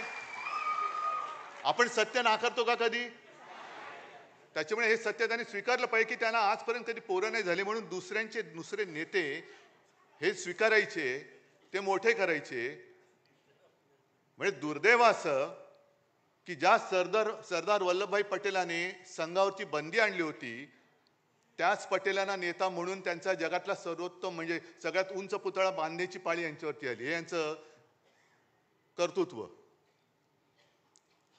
आणि आपल्याला शिकवत आहेत हिंदुत्व. ठीक आहे, आजच्या सुद्धा आपल्या वर्धापन दिनावरती भाजपची काही पाळलेली बेडकं ही डराडोराव करतील.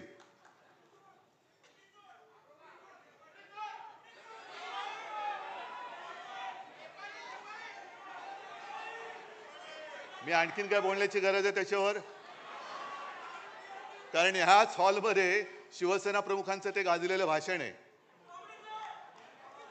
तर ती आठवण झाली तरी पुरे.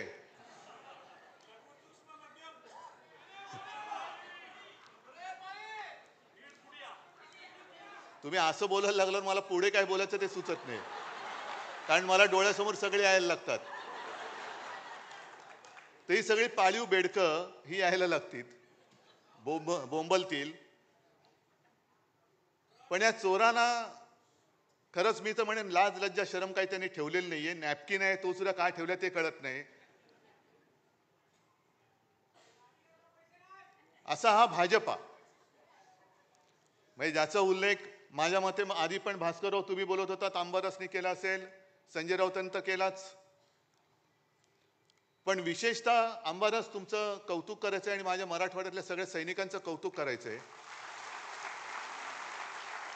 कारण तुम्ही एक वस्तुस्थिती ही जनतेसमोर आणली. क्या हुआ तेरा वादा. म्हणजे आतापर्यंत त्यांनी जे काही वादे केले होते ते कसे फसवे होते ते त्यांनी छान पद्धतीने पूर्ण मराठवाड्यामध्ये जनतेपर्यंत पोहोचवलं.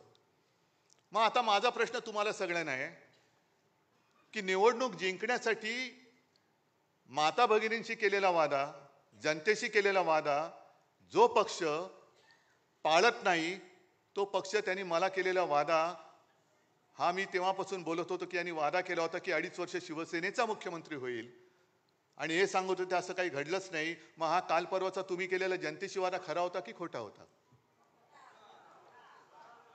म्हणजे यांची वृत्ती कळते, यांची वृत्ती कळते. आणि तसं जर का बघितलं तर बोलायचं कशावर हेच कळत नाही. कारण यांचं सरकार आल्यानंतर जी काही पनवती लागलेली आहे, केंद्रामध्ये सरकार आल्यानंतर सगळी कामांची वाट लागलेली आहे. एअरपोर्टचं छत गळतंय, त्या मेट्रोच्या स्टेशनमध्ये पाणी जात आहे, प्रयागराजला माणसं चेंगरून गेली, कोणी जबाबदारी घ्यायला तयार नाही. दिल्लीच्या रेल्वे स्टेशनमध्ये माणसं चेंगरून गेली, कोणी जबाबदारी घ्यायला तयार नाही. काल परवाकडे विमान अपघातात गेली, कोणी घ्यायला तयार नाही. रेल्वे अपघातात गेली, कोणी घ्यायला जबाबदारी तयार नाहीये. म्हणजेच काय की तसा जर का आपण गांभीर्याने विचार केला तर आज आपल्या देशाला पंतप्रधानांची गरज आहे. आज देशाला पंतप्रधान कुठे आहे? भाजपला आहे. देशाला कुठे आहे?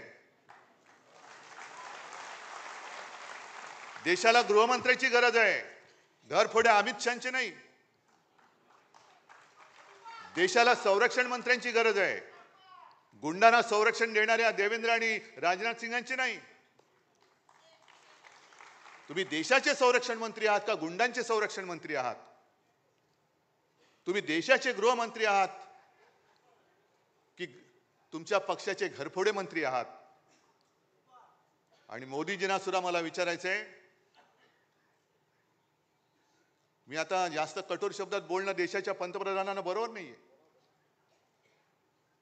पण जेव्हा आम्ही इंडिया आघाडी म्हणून तुमच्या समोर पर्याय उभे राहिलो तेव्हा तुम्हाला लाज वाटली नाही आमची इंडियन मुजाहिद्दीन बरोबर तुलना करायला?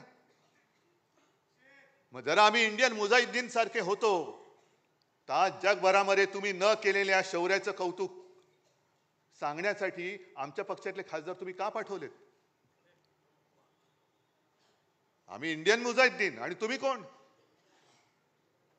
म्हणजे तुम्ही जगभर फिरलात पण या कठीण काळामध्ये एक मित्र तुमच्या सोबत उभा राहिला नाही जो माझ्या देशाच्या बाजूने उभा राहील. आम्ही राहिलो तुमच्या सोबत. जग तुमच्या विरुद्ध आहे. देशातले मित्र तुम्ही तोडून टाकताय, मित्र संपवून टाकता आहात. आमची तुलना तुम्ही देशद्रोह्यांबरोबर करता आहात. आणि मग जेव्हा संकट आल्यानंतर आमचेच खासदार तुम्ही देश जगभरामध्ये पाठवताय, आम्ही काय केलं आम्ही काय केलं हे सांगायला. आम्ही विसरून गेलो नव्हे. मी मुख्यमंत्री होतो त्यावेळेला देखील ते डोकलाम झालं होतं. तेव्हाही आपली हीच भूमिका होती की प्रधानमंत्री जी जो आपको सही लगे आप करो, हम आपके साथ है. आता सुद्धा आपली हीच भूमिका होती. ठीक आहे, पक्षीय मतभेद असतील, आहेत, राहतील, पण देश संपूर्ण जगासमोर आम्ही जाऊ तेव्हा हम सब एक है म्हणून आपण गेलं पाहिजे. आणि ते कर्तव्य, पवित्र कर्तव्य आम्ही करण्याचा प्रयत्न केला.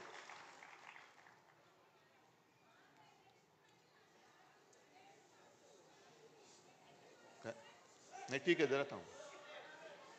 हे पवित्र कर्तव्य आम्ही केलं. आणि दुसरं त्यांनी जे काय केलं, यांना नावं बरी सुचतात. ऑपरेशन सिंदूर, घरोघरी जाऊन हे सिंदूर वाटणार होते. कोण वाटणार सिंदूर? हे सगळे भ्रष्ट गुंड हे माझ्या माता भगिनींना जाऊन तो पवित्र सिंदूर वाटणार. म्हणजे ज्यांना जोड्याने हाणलं पाहिजे असे भ्रष्ट भाजपवाले माझ्या माता भगिनींना जाऊन सिंदूर वाटणार आणि ते काय सिंदूर त्यांच्याकडनं घेणार असं वाटलं त्यांना. आम्ही जेव्हा हिंदुत्वाची व्याख्या करतो तेव्हा शिवसेना प्रमुखांनी आम्हाला सांगितलंय की माझं हिंदुत्व म्हणजे राष्ट्रीयत्व आहे.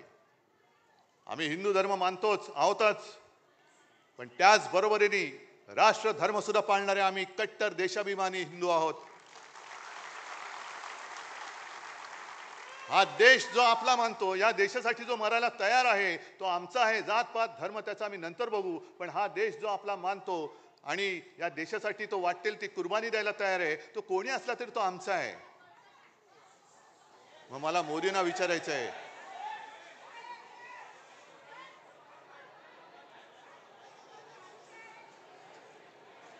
जरा गच्च झाले, सगळ्या खुर्च्या वगैरे भरल्यात, थोडं सांभाळून घ्या, जरा सांभाळून घ्या. मग मला भाजपला विचारायचंय की ही आमची हिंदुत्वाची व्याख्या आहे म्हटल्यानंतर नेमकं तुमचं हिंदुत्व आहे तरी काय? तुमचं हिंदुत्व आहे तरी काय? जो शेंदूर तुम्ही वाटणार होतात, जरा शांत राहा ना थोडं. जायचं असेल बाहेर तर त्यांना जाऊ दे, नाही तर बसा शांत.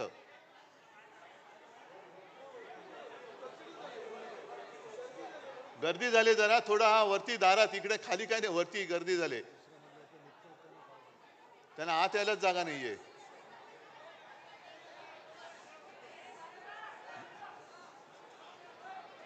जरा खाली नाही तर इकडे कुठे जागा असेल तर बघा.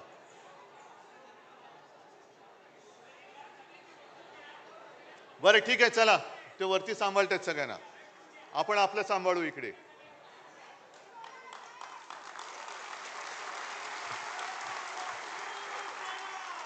जे मी तुम्हाला सांगत होतो की आपलं हिंदुत्व हे काय आहे हे एकदा सांगितल्यानंतर भाजपवाल्यांना मी प्रश्न विचारतोय, तुमचं हिंदुत्व म्हणजे नेमकं आहे तरी काय? आम्हाला तुम्ही सांगतात आम्ही हिंदुत्व सोडलं, मग तुम्ही काय सोडलंय? कारण मध्येच कधीतरी जाऊन तुम्ही मशिदीमध्ये सौगात वाटता, मध्येच कधीतरी तुमच्या डोक्यात काहीतरी येतं, घराघरामध्ये जाऊन शेंदूर वाटायचा. आणि तो शेंदूर कोण वाटणार? तो नालायक, तो एक मंत्री कोण, विजय शहा, ज्याला खरंच भर रस्त्यामध्ये चापकानी फोडला पाहिजे, त्याच्यावरती भाजप अजून काही कारवाई करत नाही. त्या सोफिया कुरेशी ज्या आपल्या भगिनी आहेत, एक काय आपल्याला गर्व वाटला त्यावेळेला की अरे एक महिला आपल्या लष्करामध्ये मोठ्या पदावर पोचली आणि ती बाणेदारपणाने आपली बाजू मांडते. त्या सोफिया कुरेशीना जो विजय शहा पाकिस्तान की बहन म्हणतो, आतंकवाद्यांची बहन म्हणतो, ही अशी नालायक औलाद भाजपमध्ये आहे. आणि या भाजपकडनं आपण देश सुधारण्याची आशा करतो, देश सुधारणार आहे. मग तुम्हाला एवढं सुद्धा कळत नाही, एक तरी इतर वेळेला शेपट्या घालून आत बसणार. तुम्ही सैन्याचे पाय तर बांधलेच, नाही तर सैन्याने धडक दिली होती, आजपर्यंत आपण पाकिस्तान घेतलाही असता. पण ट्रम्पचा फोन आल्यानंतर हे युक्रेन का वॉर रुकवा दी पापा, ती जाहिरात होती ना, आपण पण केली होती. पण ट्रम्पचा फोन आल्यानंतर यांचा आवाजच गेला. काय करायचे ते असे प्रधानमंत्री, काय करायचे तसे गृहमंत्री?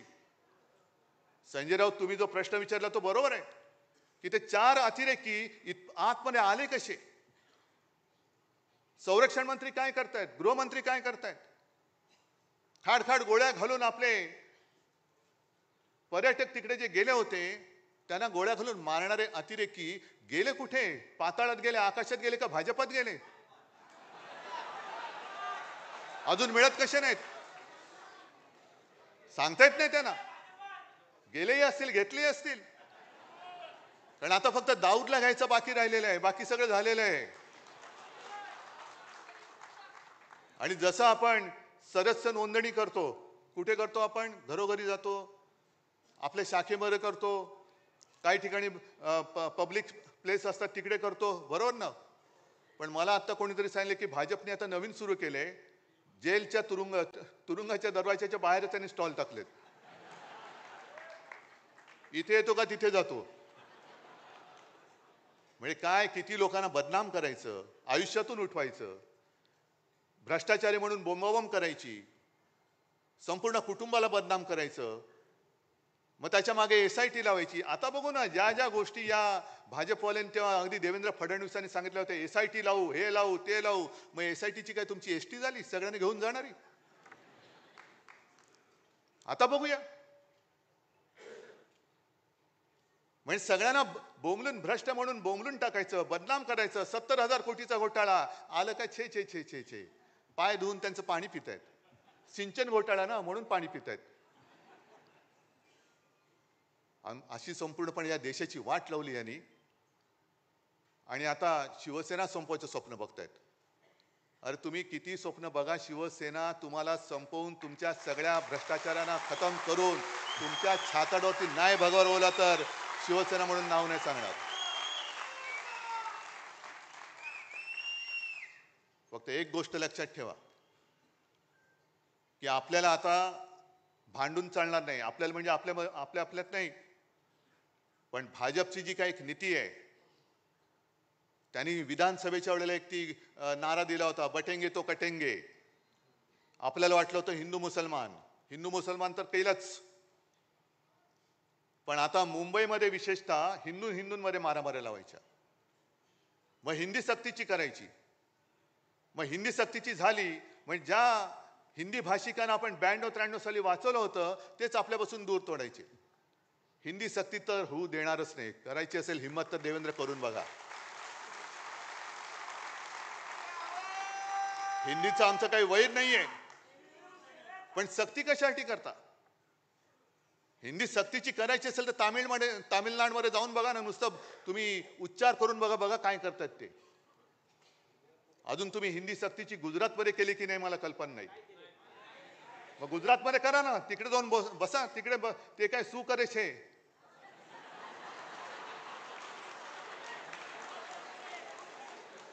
म्हणजे ते मराठीत त्याचा अर्थ वेगळा होतो, हिंदीत काय होतो मला माहिती नाही. पण इकडे आपल्याला भांडवट ठेवायचं. भांडा हिंदी सक्तीची म्हणजे काय झालं की अगदी निवडणुकीच्या तोंडावरती आपण मुंबईकर सगळे एकत्र राहतोय, ते मराठी अमराठीमध्ये झगडा, मग त्याच्यावरनं आपण भांडत बसायचं. आणि एकदा का आपण भांडायला लागलो काय भ्रष्टाचार करायला मोकळे.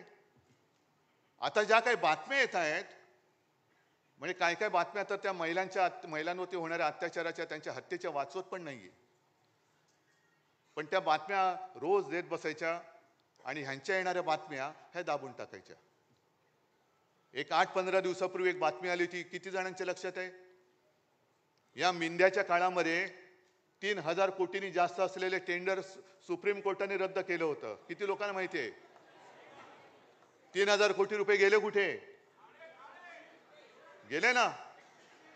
मग मध्ये जो काही आपण म्हणजे आदित्यने सुद्धा प्रेस कॉन्फरन्स घेतली, आपण मोर्चा काढला होता. मुंबईमधला रस्ता घोटाळा, पैसे गेले कुठे? ते गेले. म्हणजे प्रत्येक आमच्यावरती घराणेशाहीचे आरोप करताना तुमच्या आंबरस तुम्ही तो घोटाळा काढलाय, ते एक आपल्यातनच गेलेलं तिकडे ते आहे अवलाद. त्यांनी स्वतःच्या पोरासाठी भूखंडाचं आरक्षण बदलून हॉटेल वगैरे तिकडे केलं. खैरे साहेब बरोबर ना? त्याच्यानंतर एक मंत्री आहे, त्याच्या खात्यामध्ये बदल्यांमध्ये अनियमितता आहे. एक मंत्री आहे, तो शेतकऱ्यांचा अपमानच करत सुटलेला आहे. शिक्षण खात्यामध्ये घोटाळा आहे. सगळे घोटाळे म्हणजे मध्ये एक तो जो काय फोटो आला होता, देवेंद्र फडणवीस बसलेत मध्ये आणि आजूबाजूला सगळे उपरे. मला भाजपवाल्यांची खरंच दया येते. किती पिढ्या तुमच्या सतरंज्या उचलण्यामध्ये घालणार आहात? आता तर सतरंजीच्या खाली गेलात तुम्ही, तुमच्यावरती उपरे नाचतायत. बस करा आता, या ना. अरे जर का तुमच्यामध्ये जरा तरी काही शिल्लक असेल स्वाभिमान अभिमान, तर द्या जुगारून या उपऱ्यांचं आणि भ्रष्ट उपऱ्यांचं हे जोखडे ते जुगारून द्या. आणि या मर्दासारखे बाहेर या. तुमची किती इंचाची छाती आहे ना, ती तुमच्या नेत्याला दाखवा. मर्द कशाला म्हणतात? पण भ्रष्टाचाराच्या बातम्या येऊ द्यायच्या नाहीत. मग हिंदी सक्तीची बसा बोंबलत तुम्ही. हिंदी सक्तीची होऊ देणार नाही, आम्ही होऊ देणार नाही, ते ठरवलेलंच आहे. पण त्याच्यामध्ये झगडत ठेवायचं. बटेंगे तो कटेंगे. मग त्याच्यामध्ये पुन्हा मराठेतर हे भांडण लावून ठेवायचं. हिंदू मुस्लिम आहेच, तो एक बेडूक ओरडतोच आहे त्याच्यामध्ये, त्याला काम तेवढंच दिलेलं आहे. अरे तुझी उंची केवढी, आवाज कसा,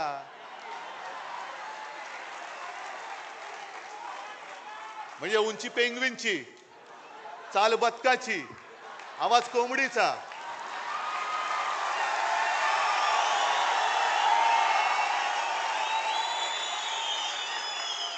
डोळे कोणासारखे माहिती नाहीत. तो जीव काय, बोलतोस काय, पार्श्वभूमी काय तुझी, वडिलांची पार्श्वभूमी काय, आणि आमच्यावरती बोलतोस. मी कोणावरती बोलतोयस? नाही, त्यांना कळू दे पहिलं नक्की. एक कोणतरी बाप ठरवा. याच भाषेत मी त्यांच्याशी बोलतोय. एक कोणतरी ठरवा. जसं आम्ही 59 वर्षाची शिवसेना झाली तरी सुद्धा आमचा नेता एकच आहे, भगवा एकच आहे, दैवत एकच आहे, विचार एकच आहे. आणि शिवसेना प्रमुखाने शिवसेनेची स्थापना केली ती महाराष्ट्राच्या मराठी माणसावरती होणाऱ्या अन्यायाचा मुकाबला करण्यासाठी केली आणि हिंदुत्वाच्या रक्षणासाठी केली. शेटजींची पालखी वाहण्यासाठी नाही केली. शेटजींचे बूट चाटण्यासाठी शिवसेनेची स्थापना नाही केली. हे त्या मिंद्याला पहिले जाऊन सांगा.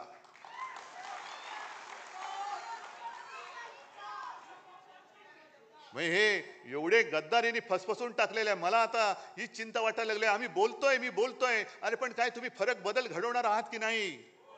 महाराष्ट्र म्हणून काय उभे राहणार आहात की नाही? प्रश्न कोणाला मुख्यमंत्र्यांना किंवा भाजपला विचारणार आहात की नाही? कारण रोज काहीतरी घडतंय आणि जाऊ दे ना, आपलं काय जातंय, कशाला आपलं काय जातंय. आज मुंबईच्या निवडणुकीला सामोरं जाताना ह्या ज्या काही बातम्या येत आहेत त्याच्यामध्ये आपल्या बाकीच्या बातम्या म्हणजे लाडकी बहीण या योजनेला देण्यासाठी पैसे नाही आहेत, आदिवासींचा निधी त्याच्यात वळवत आहेत. एसटीला पैसे द्यायला पैसे नाही आहेत, पण धारावीमध्ये अदानीला मुद्रांक शुल्क माफ केले. कुठून आणले पैसे, कुठं का माफ केले त्याचे पैसे? अदानीला सगळं काही माफ. अदानीला जागा फुकट, स्टॅम्प ड्युटी फुकट. आणि जो मी केला होता, मी म्हणतो, मी म्हणजे आपण सगळे 500 फुटापर्यंतचा मालमत्ता कर यांनी सर्वसामान्यांवरती मालमत्ता कर लादला. येत्या काही दिवसामध्ये कचरा कर लादणार, ज्याच्यावरती आदित्यने आवाज उठवल्यानंतर तो स्थगित केला, रद्द नाही केला, स्थगित केला. म्हणजे देवनाथचं जे काही डम्पिंग ग्राउंड आहे ते सुद्धा अदानीला देत आहेत आणि तो कचरा काढायचा पैसा हा मुंबईकरांकडनं घेणार. म्हणजे अदानीला सगळं फुकट देऊन टाकतायत, पिलतायत सामान्य माणसाला आणि पुन्हा आपल्यात लढाई करून अदानी मोकाट सुटलाय. ही लढाई केवळ उद्धव ठाकरेची नाहीये, शिवसेनेची नाहीये. ही 1960 साली ज्या मराठी माणसांनी बलिदान देऊन रक्त सांडून ही मुंबई आपल्याला मिळवून दिली, त्या रक्ताची शपथ घेऊन ही मुंबई आम्ही आमच्यापासून तोडू देणार नाही, मुंबईचं महत्व खतम करू देणार नाही. म्हणून जर आपण उभे राहिलो तरी मुंबई वाचेल. आहेत आता बातम्या सगळीकडे चालू आहेत. काय होणार, कसलं नाही होणार का, होणार की नाही होणार कळेल ना. जे यांच्या मनात आहे आणि राज्याच्या मनात आहे तेच मी करेन.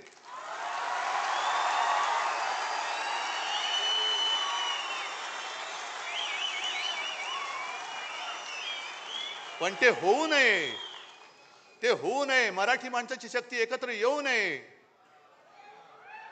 म्हणून यांच्या मालकाचे नोकर इकडे गाठी भेटी घ्यायला लागले, हॉटेलमध्ये भेटतायत.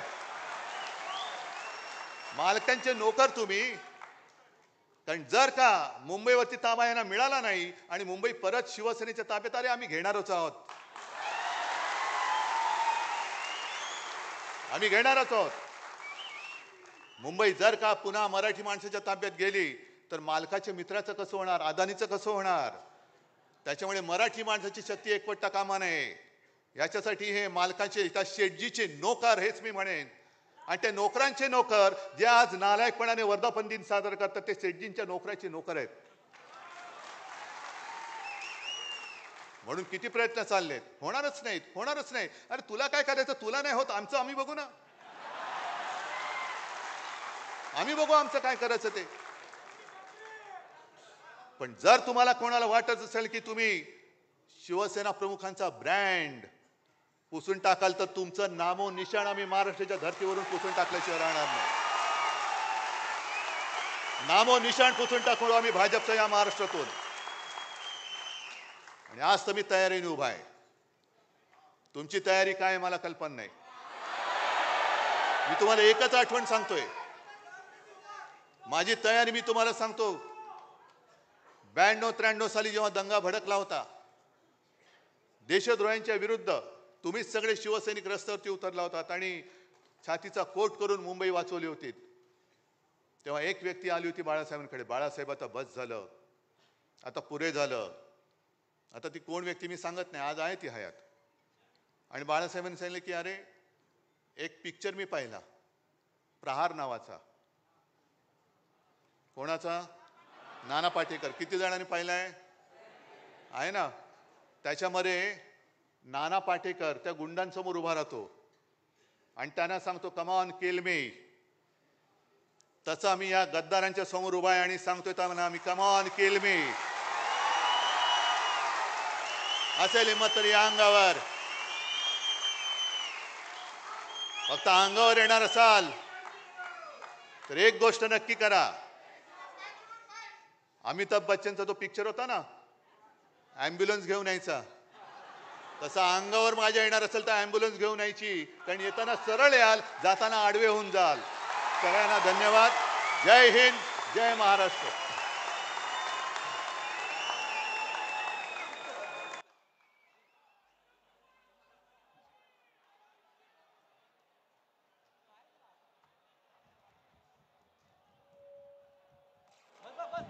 आत्या जागी